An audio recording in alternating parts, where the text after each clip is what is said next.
Good afternoon, everyone. Welcome to another at-home edition of our banner lecture series here at the Virginia Museum of History and Culture. I'm your host, Adam Scher, Vice President for Collections and Exhibitions. It's always great to see everyone virtually. As always, a deep gratitude for all of our members who make these programs possible. Your support is greatly appreciated and absolutely essential to helping these programs continue. So thank you very much. Just a reminder that this is a discussion and that you can ask questions at the end of the lecture. If you would like to do that, please log into Facebook or YouTube to ask a question, and we'll make sure that we relay that to our speaker. A couple of program notes before we get started. Coming attractions tomorrow, also at noon, is a continuation of our Curators at Work program, which is entitled New to the Collection. This will be an opportunity for you to hear from our curatorial staff as they share the remarkable stories behind their favorite objects that were added to our collections in 2020. So please be sure to tune in for that. On December 22nd at 7 p.m., we'll continue with our movie myth-busting program.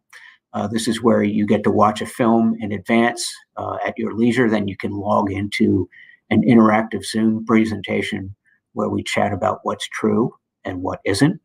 On the 22nd, we'll be screening Liberty's Kids across the Delaware. So please join us for that. And then finally, our next banner lecture, which will be in the new year on January 14th at noon when Scott Dawson will join us for his talk about the Lost Colony and Hatteras Island. Today's lecture, I think, is near and dear to the hearts of many of us who've had a long-standing affection for the James River. It's been a centerpiece of Richmond, but by the mid-20th century, it had been abused and neglected. Today, the river draws its visitors to its wooded shorelines, its restored canal, and its spirited rapids. At the local level, this transformation was the result of citizen action, public-private partnerships, difficult decisions by governmental leaders, and the hard work of thousands of advocates and volunteers. Today, our speaker is local author Ralph Hambrick, who will chronicle the events, the projects, and the controversies that brought about this dramatic change in his most recent book, Transforming the James River in Richmond. Ralph is a professor emeritus in public policy and administration at Virginia Commonwealth University. He is a former chair of the Falls of the James River Scenic Advisory Committee and a former co-chair of the James River Advisory Council. Ralph is a former whitewater canoe instructor, a raft guide, and all-around river enjoyer who does his writing from a home office overlooking the James River. However, he is at his satellite location in Texas today. So please imagine that he is overlooking the beautiful James River as we hear about his lecture today. Please welcome Ralph Hambrick. Thank you. Thanks very much, and thank you to the museum for giving me the opportunity to talk a little bit about the James River in Richmond and how it's changed over the past 75 years or so. And thanks very much to the many people who helped me in preparing the book.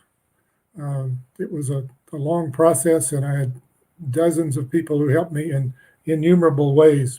Clearly, the change in the James River over the past 75 years has been one of Richmond's success stories. Now, the focus of my comments today is really the 10-mile stretch roughly from Bosher's Dam down to Rocket's Landing. That's a stretch of river that has a great deal of variety. It's got smooth flowing flat water. It's got some middle level intermediate rapids. It's got some rapids that have a little bit more kick to them. And it's got the tidal section on downtown. It's got, excuse me, wooded shoreline. It's got some areas that have been highly developed over time, particularly in the downtown area. So it's a river of a great deal of variety. But before we get into that very specific stretch of river, let me take a real long view of rivers in general. It seems to me that there are really, one can designate three periods of river history. The natural period, which lasted thousands or millions of years, in which human beings had very little impact on the river. The utility period, in which the river was really used as a tool for hundreds of years. It was used as a tool by taking advantage of water power for transportation and for waste disposal, among other uses. And then we enter the amenity period, which I think we are in now, and we've been gradually entering into over the past dozens of years. It's just the beginning of that period, I believe. The focus of my comments and the focus of the book is really that transformation from the utility period to the amenity period, from the time the river was used as a tool to the time when it's used really for recreation, for human enjoyment, and so forth. My shorthand for that is from sewer to park. One of the nice features about the current use of the river as educational tool, if you will, as for enjoyment, is that the current use of the river for enjoyment and recreation is very compatible with the health of the river. But there are two major transformation themes that go through everything that's gone on in the city of Richmond and many other rivers around the country and the world in terms of the transformation. The health of the river is one, and access to the river is another. Let's take a quick look at the conditions in Richmond at mid-century. Number one, the river was polluted, and we'll take a look at that and see what has been done there. There were threats to the river. The expressway is one of those, and I'll make a few comments about that. There was no public access to the river. The downtown riverbanks were cluttered with abandoned industry. The canals had been disrupted and further threatened. Dams were blocking fish passage. There were floods, of course. The views were obstructed and other views threatened. And the river was ignored.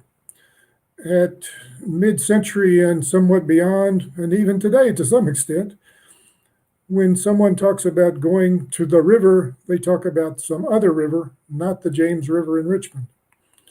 Well, but at some point, who knows when, Richmond remembered the value of the jewel in its midst.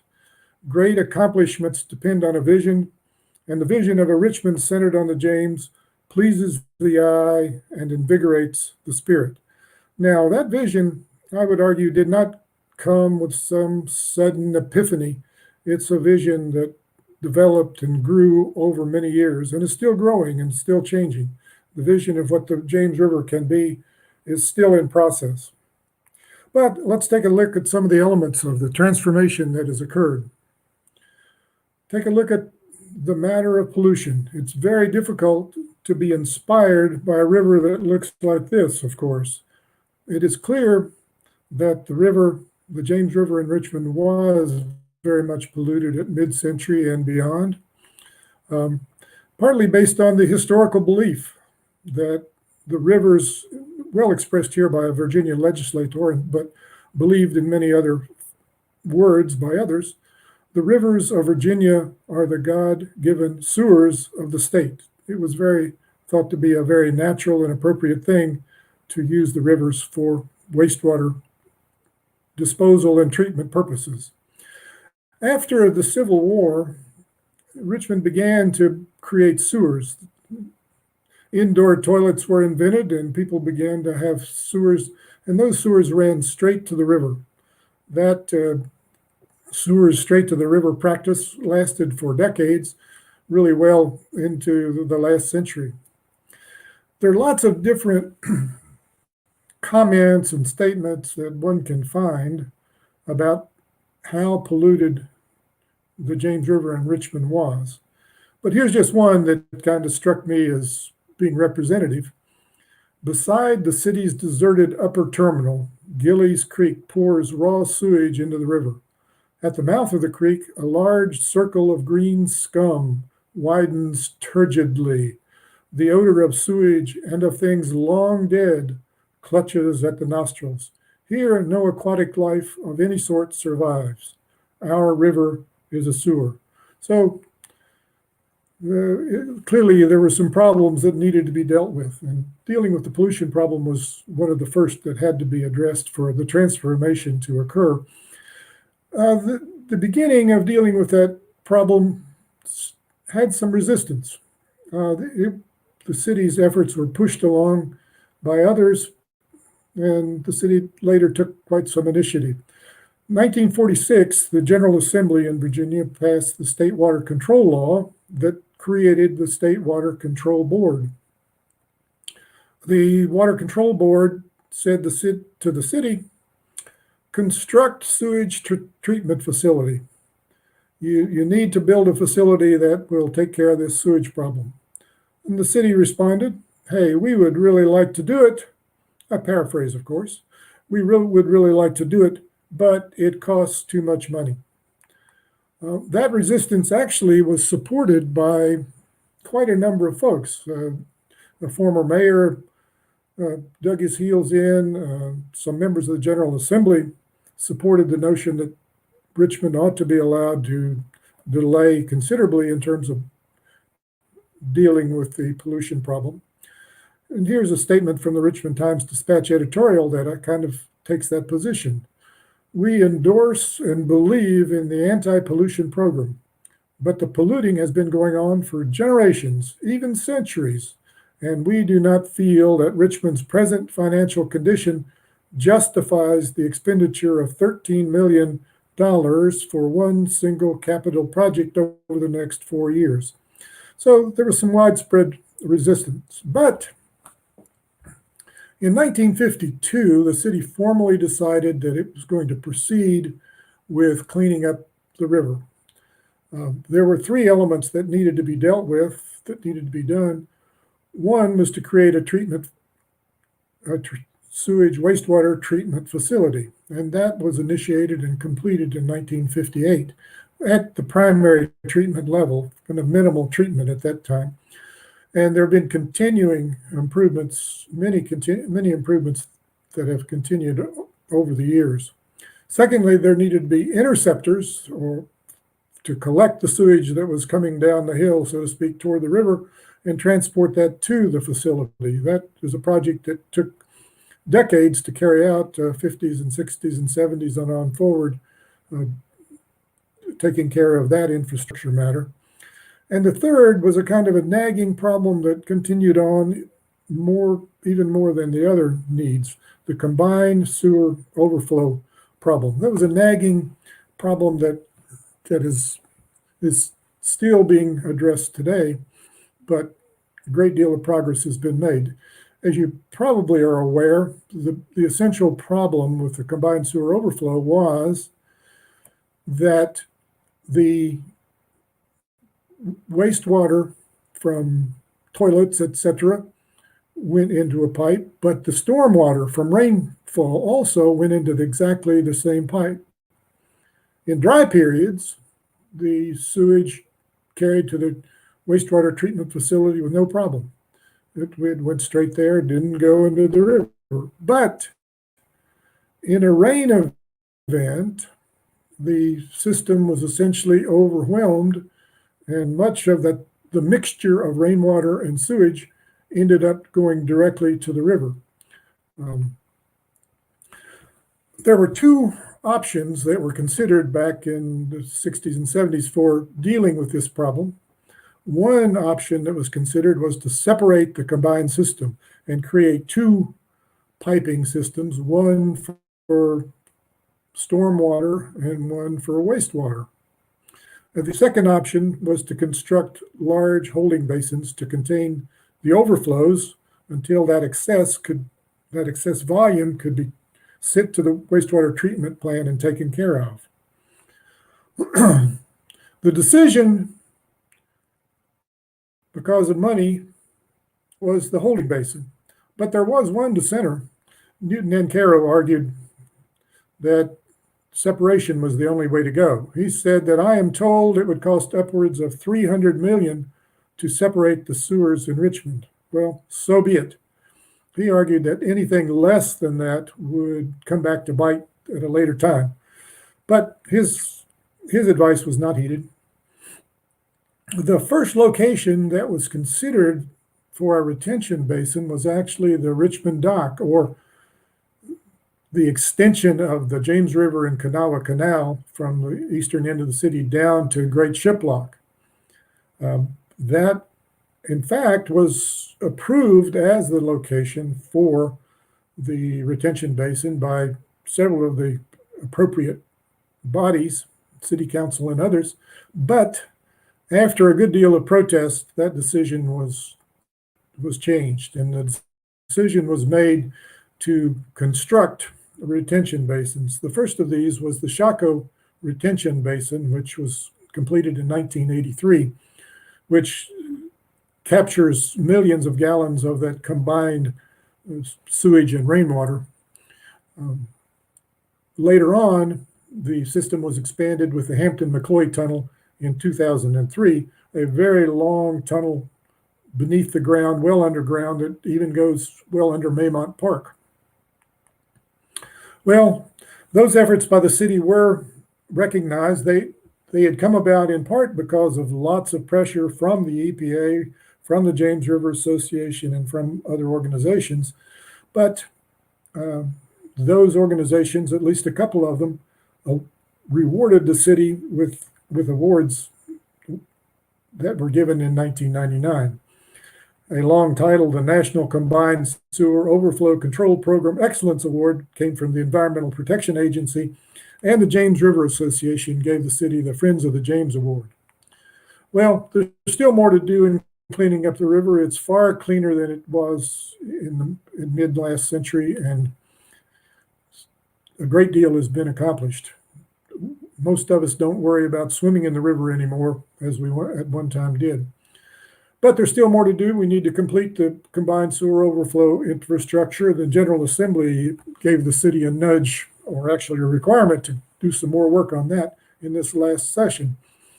There is a need to do some things with stormwater pollution. Stream restoration is on the agenda. We need to continue to upgrade treatment as time goes on, and educate the public and pet owners about good behavior in terms of preventing pollution. Well, one could think about a variety of things. I often think whether or not Caro's advice might have been wise, that would separating the sewers in the 70s actually have been the thing to do. And of course, that decision is gone by the boards, but we still can ask what kind of wastewater and stormwater actions are needed now and on into the future. But let's move on to other things. One of the key events, I think, in making the river what it was today is something that was not done, namely the expressway that was turned aside or did not occur. The Richmond Metropolitan Authority in 1966 revealed in the newspapers its plan for an expressway that would go along the south side of the river from what is now the Powhite Bridge to the Huguenot Bridge, and cover an important wooded area along the south side of the river. The expressway would have gone right along the path that you see in this photograph, right along the wooded banks and out into the rapids in the river. But there was immediate protest that grew up. And in fact, there was some protest or some concerns and expressions of concern even before the plans were made public. But early on, after the plans were made public, the Stratford Hills Citizens Committee came into being and protested and argued for different routes, and that this particular route should not be used for an expressway. And then later, the Richmond Scenic James Council was formed, another citizens group that protested the building of the expressway in that location. The motto of the protesters, particularly the Richmond Scenic James Council, was, "Once destroyed, it can never be replaced." And after seeing the site, a very persuasive motto, I think. There were a couple of key events that went into the protest effort, along with all kinds of lobbying and letters and articles in the newspaper and so forth. One of these was called Discover the James on Columbus Day. Ironically, that day, that Columbus Day event, was the same day that the James River Park downstream was dedicated. But that event was one in which the public was invited to come out and see just where the expressway would be placed and the damage that would be done. To dramatize that impact, ribbons were tied on some of the trees to show how high the expressway would go up when it was constructed, and markers were placed out in the river to show how far out into the river the expressway would go, how much of the river would be taken up. So that was one important event that occurred in the protest, as well as a little bit later in the same fall, a joint meeting between the Richmond Scenic James Council and the Richmond City Council. This was not just a regular meeting of City Council, but a special meeting strictly focused on hearing from the Richmond Scenic James Council what they considered to be the destructive impact of that expressway. That led to the decision, or the decision was made not too much later, to discontinue that leg of the expressway. This is one little note, kind of an aside note, I think, but it kind of indicates the passion of some of the early protesters. One of the leaders of that protest effort wrote this in a note to another member of their group.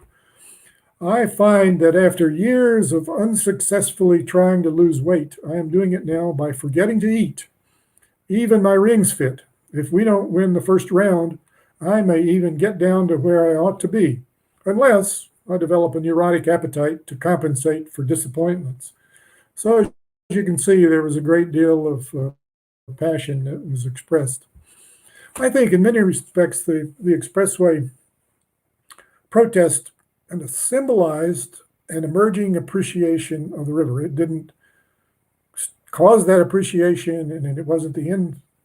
It wasn't the end of it all, but I think it symbolized a kind of an emerging appreciation of what the river could be. Plus, there were two very specific positive outcomes. One, Pony Pasture Rapids, one of the most popular spots in the James River Park system, has been preserved. And if the expressway would have been there, there might have been something perhaps on the other side of the river, but it would have been lost. Secondly, the Virginia General Assembly, through the leadership of the Richmond Scenic James Council and with the concurrence of the city, designated the James in Richmond as a Virginia Scenic River. And as a part of that, a little later, established the Falls of the James Scenic River Advisory Committee, which has been active since 1972.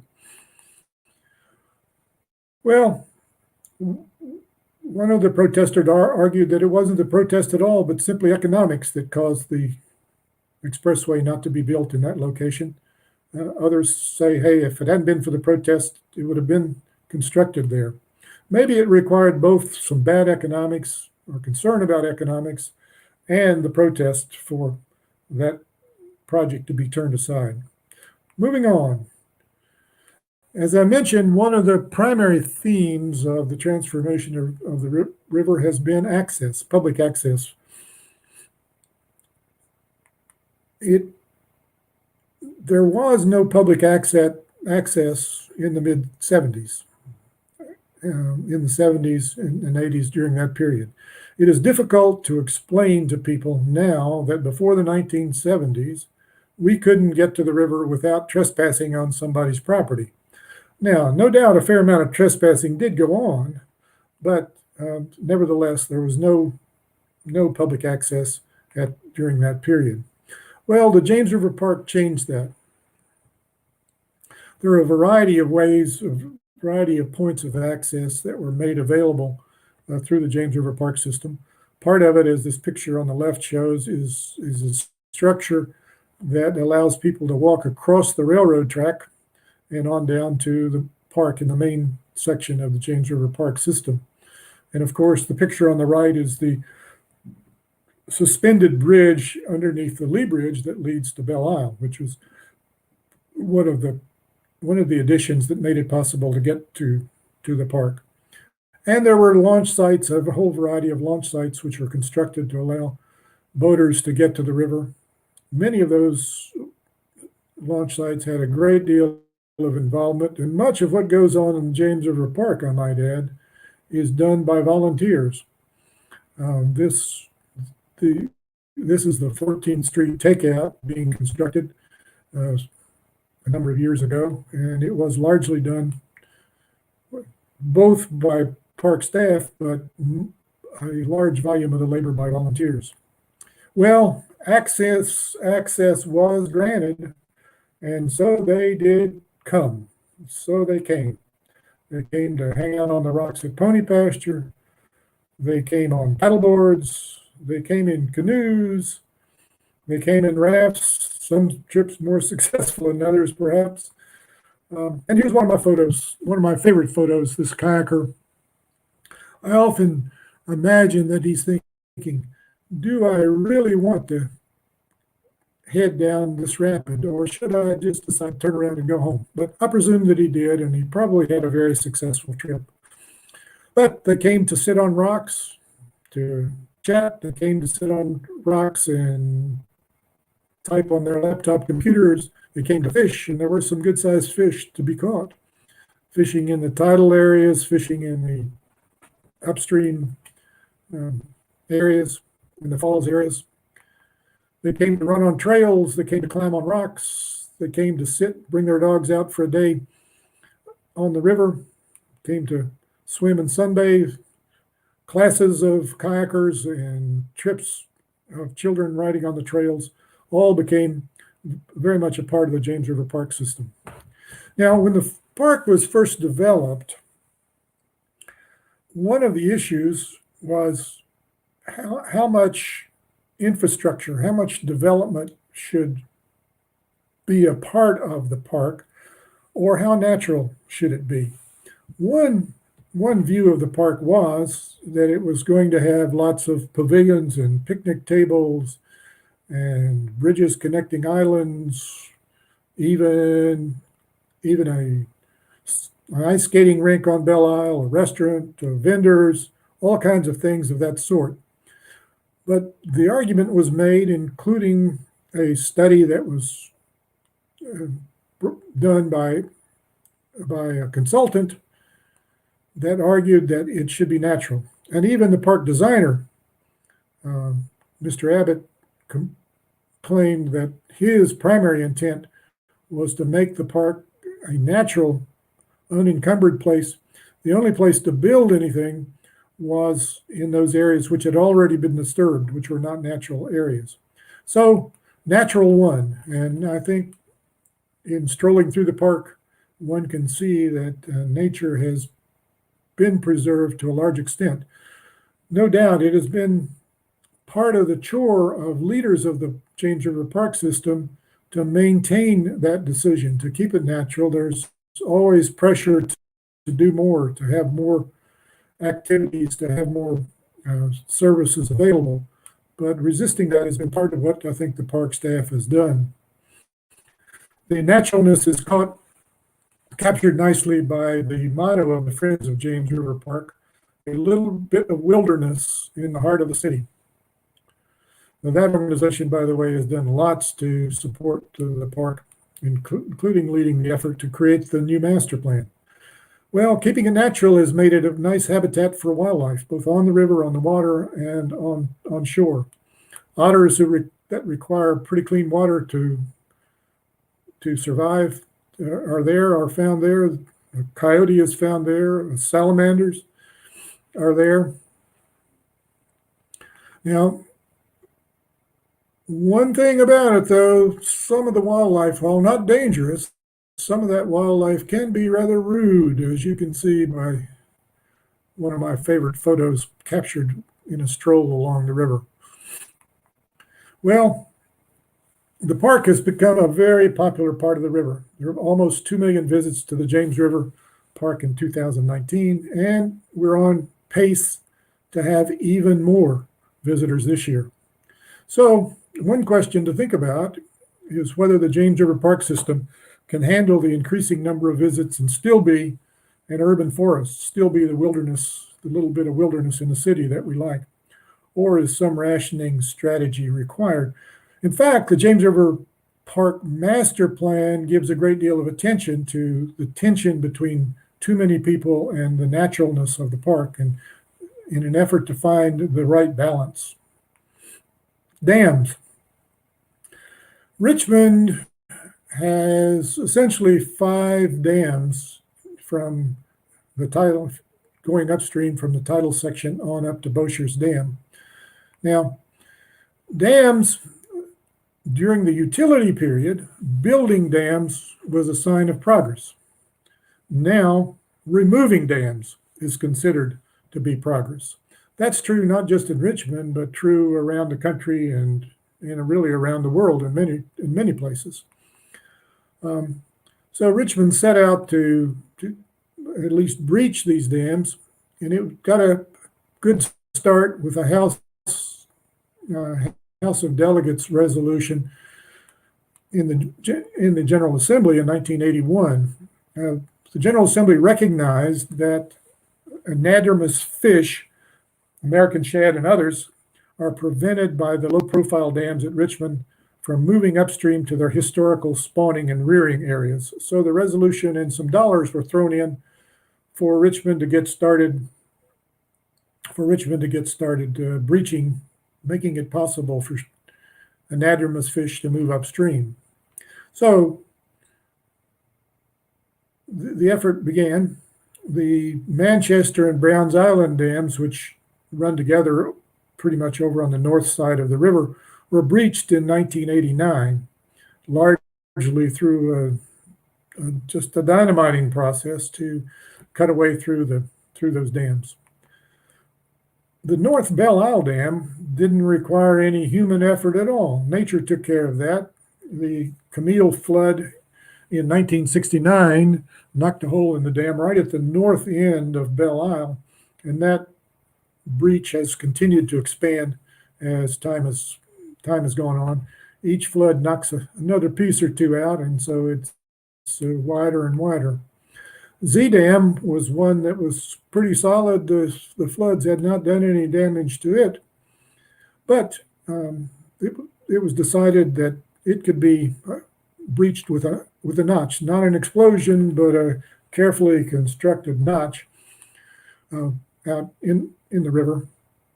That notch was hoped to be a passageway for paddlers, as well as passageway for anadromous fish going upstream to spawn.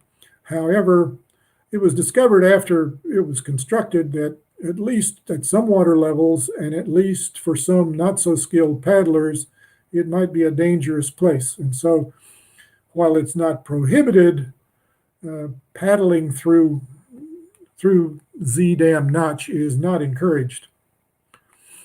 Boshers Dam was a bigger project in terms of breaching. Just creating a notch or blowing out a section was not possible on Boshers Dam. So a more elaborate design was developed, namely building a fishway. That fishway was scheduled to go into service in the early 90s, about the same time as the Z Dam notch, but it got delayed by several things. One, the weather caused some delays, but perhaps even more significant, the fact that it was going to cost more money than originally planned got in the way. So the James River Association, the Department of Game and Inland Fisheries, and others that had secured or provided the funds had to go back to find some more money to complete the project. But it was completed in 1997. Even before the project, the fishway was completed and those dams were breached, the Department of Game and Inland Fisheries had started stocking shad in the Upper James with the hope that they would be imprinted, and then after the breaches would occur, they would return to those spawning areas, those traditional and historic spawning areas. Well, after all the dams were breached and the fishway constructed, the first year or two or three, the shad runs were pretty good, but then they became more and more disappointing. And over time, it was discovered that there were just too few shad returning, and that probably the stocking was not having the effect that was desired. So that stocking of fry upstream was discontinued. Maybe there's still some hope. I often think, would full dam removal in all 5 dams have produced more robust spawning runs of American shad and others? But I'll leave that to more people who know more about fish than I do. Well, floods. Floods are a very natural part of the rhythm of rivers.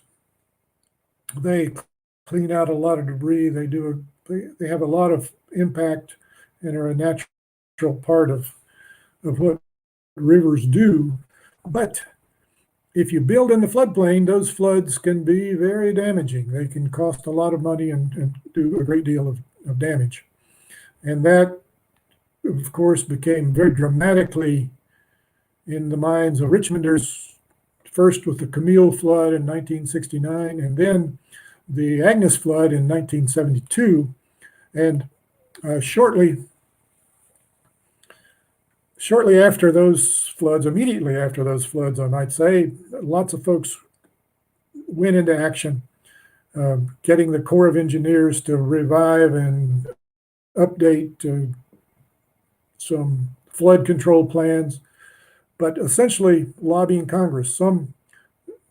The Richmond Downtown Committee and others spent 20, 25 years lobbying Congress to get approval and to get the funding to build a flood wall, which in fact was done in the 90s. And a flood wall was built on the north side and a flood wall on the south side. Now, I often wonder whether an alternative to the flood wall would have been preferable. It seems to me that in terms of the larger macro trends, that a flood wall really runs counter to making the river more natural, and it runs counter to the trend of making the river more accessible. But of course, that's a decision long since gone. Perhaps just my bias is getting in the way. But I still think as well that we might do something to minimize the eyesore that parts of that flood wall tend to be. There was a lot of effort early on to do something about the visual impact, and some successful and not nearly to the level of success that was hoped. Take a look at downtown Richmond. Of course, that's where the flood wall is, but there's a lot more to the downtown Richmond transformation of the river than just the flood wall. The downtown area had been built and rebuilt many times. And as Brenton Halsey, one of the leaders of the downtown development effort, stated back in the early 90s, in the 20th century, Richmond turned its back on the river and buried its riverfront in dilapidated industry, railroads, highways, and general neglect, exacerbated by frequent flooding. So that pretty well captured kind of the state of things in downtown Richmond. But things began to happen, and people were not satisfied with that situation. Here's some of the examples of the shoreline clutter that existed in downtown Richmond. It clearly is far more than recreationists throwing beer cans on the side of the river that need to be picked up. There were numerous structures and residue of industry that had been very robust on the river at periods of time, but had kind of lost water power, had lost its importance, and those industries moved on. Even the canal was part of that downtown clutter in some respects, but it's one of those, it shows this photo indicates a part of the canal that some folks hoped could be restored. Thus far, this particular one has not been. Well, there was a strategy to deal with the downtown riverfront. The strategy was essentially to create a public-private partnership and use that public-private partnership to, one, remove that industrial clutter costing millions of dollars, and to use the restored canals as the connection to the river.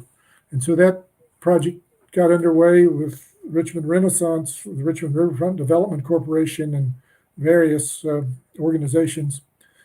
They cleaned up Belle Isle, obviously a big project, you can tell just from looking at this, and began to restore some of the canals, restore essentially the primary one being the Hacksaw Mill Race, not the James River and Kanawha Canal, but the Hacksaw Mill Race down from Tredegar on downtown, and then some new construction, and then on down to Richmond Dock. One of the serendipities that occurred was that the Environmental Protection Agency required that there be a conveyance on the north side of the river carrying wastewater and so forth to the retention basin, and that the decision was made, timing was good, the decision was made to place that in the bed of the canal that was being restored, so it saved money on both accounts. Made it economically feasible in a way that perhaps it would not have been without both of them together. Big change in the downtown area and from days gone by. The Great Turning Basin on the photo at upper left at one time was a significant part of Richmond's downtown area. That turning basin, moving on to the photo down also to the left, at one point turned into a parking lot, and later, no picture here, but became a high-rise office building and hotel. But the turning basin idea was not lost, and a new turning basin was constructed. A new location, not the old historic location, but a new location along the canal walk that serves as a focal point for the canal boat rides that are available now. So big difference between, 50, 60, 70 years ago and now. Browns Island, how it was on the left, and Browns Island now, a green lawn with a canal on one side and the James River on the other. A lot still, Venture Richmond is now underway with a plan to consider a variety of new activities or new additions to the whole Browns Island area and both ends of that area. So it'll be interesting to see how that plays out. Of course, the canal walk was a big feature of this downtown development, using the canals as a connection to the river. The canal walk and the boat rides are a popular tourist attraction there. Segway riding is done as much along the river as well as lots of other places. But in addition to canal walk, there are a variety of other developments that have gone on to make access to the river more possible. The T. Tyler Potterfield Memorial Bridge, frequently just called Teapot, is one of the major ones. That was the first big project of the 2012 Riverfront Plan, and it allows one to cross the river and to stand right above the river and see the rapids up close and personal. And there are other access points along the river. Not too many years ago, it was not possible to sit along the James River and have a view of the river and have a sandwich or a cold drink, but now that is possible, and there are likely to be more opportunities as time goes on. Well, what else needs to be done on the downtown riverfront, and what threats may emerge? There are a variety of plans underway, both for the tidal area and for Browns Island and other spots, which I won't get into here. And threats, there are always threats that seem to come along, so we need to be alert to those. One of the features of the riverfront transformation has been using it as a showcase for history. It is a natural showcase because much of the United States history, a good deal of significant history happened right along the banks of the river. So it's a natural place to showcase that history. And those folks working on riverfront access have done a good job in bringing out that history. There are interpretive signs like this talking about African Americans on the river. There's a whole series of things about African American history, including the slave trail, which ran along the river. A memorial to Box Brown, who clearly was less claustrophobic than I might be in his adventurous ride from Richmond to Baltimore, nailed in this box with a pouch of water and a few crackers. The Civil War, of course, is a big part of the exhibit there, the Confederate Navy Yard, historic Treasure, and the museums there. Here's one of my favorite spots. This is at the end of the Teapot Dam Walk, but it was constructed well before the Dam Walk project carried the bridge all the way across the river. It's a place where comments of individuals are captured from April 1865, when the capital of the Confederacy fell to the Union Army. Very interesting display. There are many medallions that are inlaid in the canal walk that provide lots of little vignettes of history that has occurred along the river, and other places in which the river is the backdrop for some historic interpretation. The canals are a part of that history that are on exhibit and dealt with. The bottom lower right is Great Shiplock, which was restored to working order another 20 or so years ago, but it is not in working order at this point, but still thought about as something that could be restored to working order and the Richmond dock used for boats and so forth. One of the interesting spots is so-called Washington's Arch up near the pump house. It's kind of often difficult to find, but it is an arch from the old James River Canal, which had preceded the James River and Kanawha Canal, but supposedly George Washington himself took a bateau ride through this arch. Some folks are trying to keep it a little more cleaned up than it has been recently. The top left photo is one of my favorite historic pictures because it kind of captures eras of history and modernity all in one photograph. Mayo's Bridge, another piece of our history, as well as his pump house, known for dances on the parties and dances on the top floor there.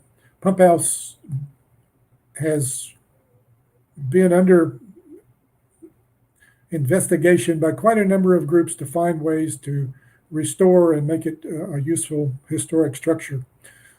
Hopefully some good success will come of that. But let's talk about one last topic here, views.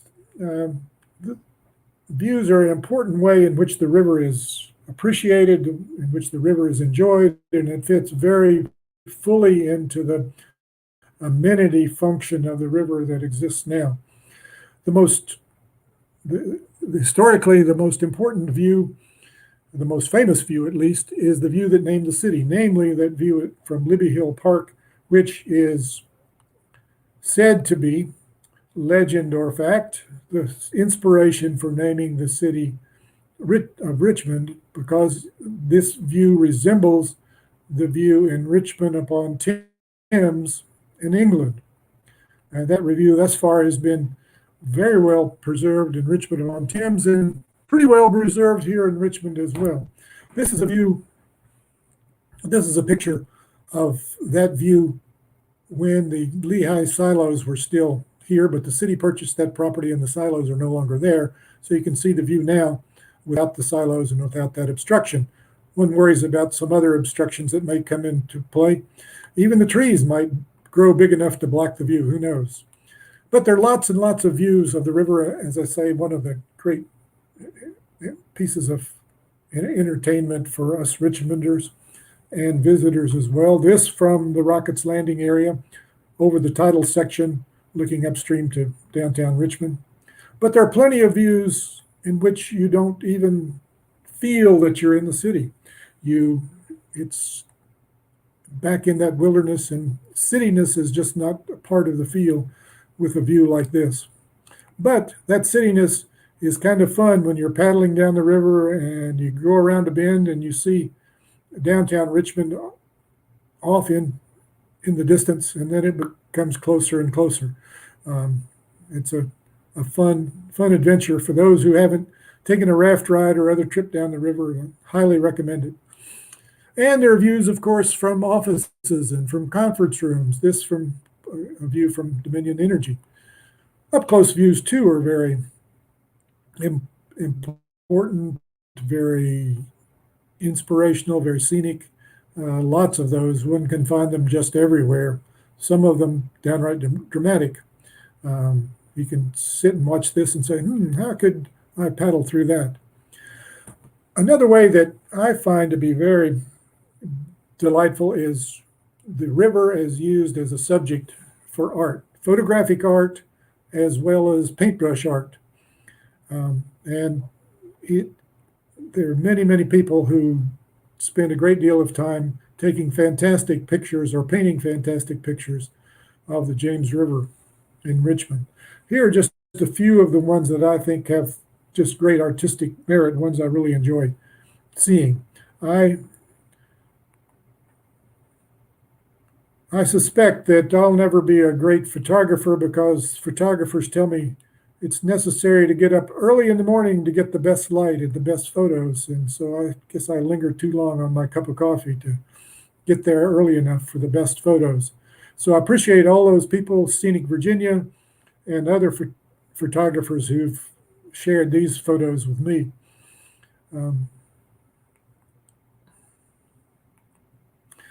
And a question to think about, what kind of strategies are feasible for protecting key view sheds, and which views are most important to protect? This last question is one that some folks have attempted to address. Scenic Virginia, the landscape architects group, and others have attempted to bring folks together and say, what are the most important views in Richmond that we should protect? Well, I think the James River in Richmond has a very bright future. I think it has a bright future because of those things that have been done, cleaning up the river and so forth and so on, all those things that have been mentioned and many more. But I think a big part of the reason that the river has a bright future is that there's a new set of attitudes, a new set of behaviors, a new ethos, if you will, about the river. The key component of that is that the river is valued. Not only is the river valued, it's valued for the health, its naturalness, for the beauty of the river. And those are promoted and protected by quite a number of groups and individuals that are growing in number throughout Richmond. So I think the river has a bright future. But there's still more to do. We need to continue to improve water quality. We need to continue implementing the 2012 riverfront plan. We need to implement the park master plan. And with some thought, and as time goes on, I'm sure we'll come up with a number of other things which need to be done.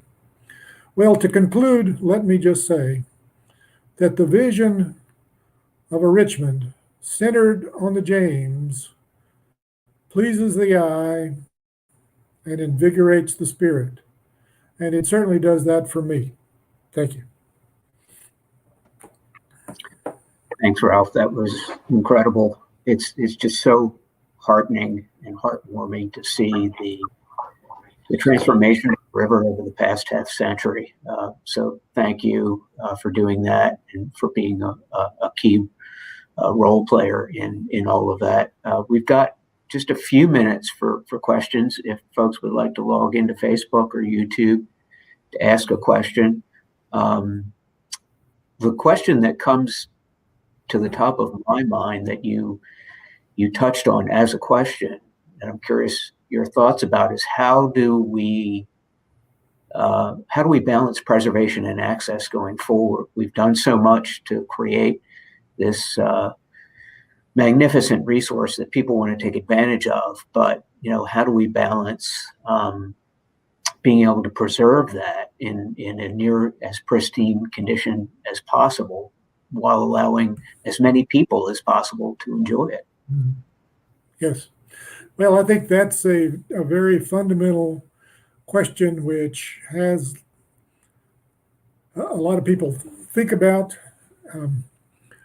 There have been some ways, and really it's a balancing act. I mean, at some point, there would be too many people in the same place at the same time to preserve that. But it is a kind of a balancing act. Some of the efforts that have been made to help keep the numbers in balance, one is not building as many parking lots as might be desired. But that's not necessarily a very popular kind of approach for those people who get there a little bit late and all the parking is taken and there's no place to park. So, there can be some conflict that is generated in attempting to achieve that balance. But the other part of it is, I mean, of course, you've got several different areas of the river. Part of it is the park system, but part of it is the more downtown section where the numbers are not nearly so important in terms of detracting from the desirable characteristics that the river has. I think the numbers of folks on Browns Island during a festival will kind of control itself. But in other areas, it's important not to get too overwhelmed.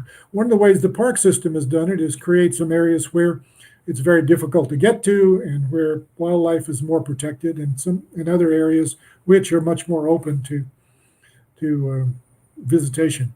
But it is a difficult question that people need to pay attention to. The management team needs to pay attention to as things move forward. And there's also always the question of preservation too. What about historic structures? What about the canals? To what extent should the James River and Kanawha Canal be preserved and perhaps restored? And some folks are working on that, restoring part of that canal that goes well beyond what has been done thus far. And it's at one point in the past, might have been nice to say, hey, let's preserve the turning basin, the great turning basin in downtown Richmond. It would be kind of neat to have that great turning basin in downtown Richmond, but it was thought to be not the highest and best use, so we have a hotel and office buildings there. So, there's always tension in that. So, just I guess one last question, since we're getting close to closing. As a deeply devoted advocate to this, what's your next step or adventure or role to play in helping to preserve this incredible resource? Okay. Well, that's something that I've been thinking about some and haven't really arrived at any conclusion. Part of what I'll do is keep doing what I've been doing, namely enjoying the river, namely going to lots of meetings. You cannot imagine how many meetings it takes to preserve a river. So, with a variety of different organizations, that's a piece of that, piece of an answer to that. I've thought about writing more about it. Certainly, do whatever I can to support organizations like the James River Association, like the Falls of the James Scenic River Advisory Committee, like James River Advisory Council, like Scenic Virginia, Sierra Club, many organizations that work very hard to help preserve the kind of the key features of the river in Richmond. Well, I think I speak on behalf of everybody that we greatly appreciate not just your time today, but all the efforts you've put in over the years to help to bring back the James and to make it the jewel that it really is. So thank you very much. And thank you all for joining us today. You can order a copy of Ralph's book, Transforming the James River in Richmond, from our museum store. I believe that there's a link on the chat. So please join us for our next banner lecture, which will be in the new year, again on January 14th at noon. In the meantime, everyone, please have a happy and healthy holiday season and new year. And thanks again for tuning in. Thank you so much. Bye-bye.